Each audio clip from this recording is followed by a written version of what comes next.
Well, Shabbat Shalom, y'all. Well, it's almost Shabbat, so just praying that you all have a very blessed Shabbat this evening, Erev Shabbat. Tomorrow, we're going to be meeting at 828 East Boulder Street, the Boulder Street Church in the basement, for our El Pacto Torah Study. It's a supplement, and Joseph is back this week. Last week we had Miriam sharing a bit about Israel, since both of them were in Israel.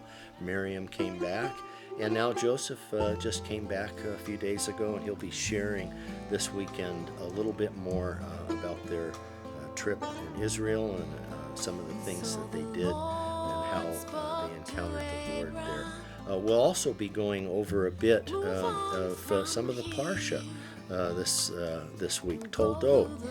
And it's very interesting to see as we move along in our study in Genesis about what's going on with Abraham, Isaac, and Jacob. And of course, the Torah portion for this week comes out of Genesis. And I just wanted to share just a little bit with you in case you haven't followed along. I wish I could say, I'm going to be honest and frank here, I'm not always on top of reading the Torah portion as much as I would like to be. So don't feel bad if you haven't read it, and please come if the Lord leads you to come, even if you haven't read the Torah portion. So, but one of the interesting things that we find out of here is starts in Genesis 25. Of course, in the Hebrew, Genesis is Bereshit.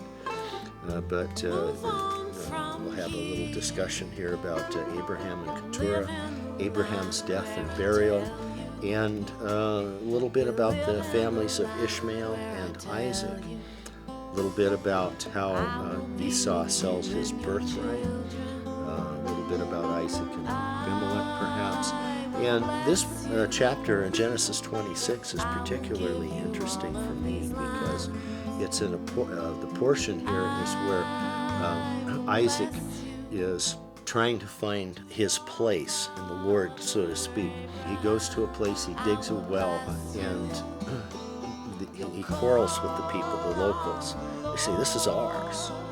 And he goes to another place, and there was also contention. And both of those, one of them was the herdsman of Gerar, and the other one was a well called Esek. But the third well that Isaac dug was Rehoboth. But what's really fascinating is that word means that now the Lord has made room for us, and we shall be fruitful in the land. I want to be fruitful in the land, and I think you probably want to be fruitful too. So come on out and enjoy some fellowship, some food, a time of worship, prayer, and let's just join together and see what the Lord will do. Blessings and Shabbat Shalom.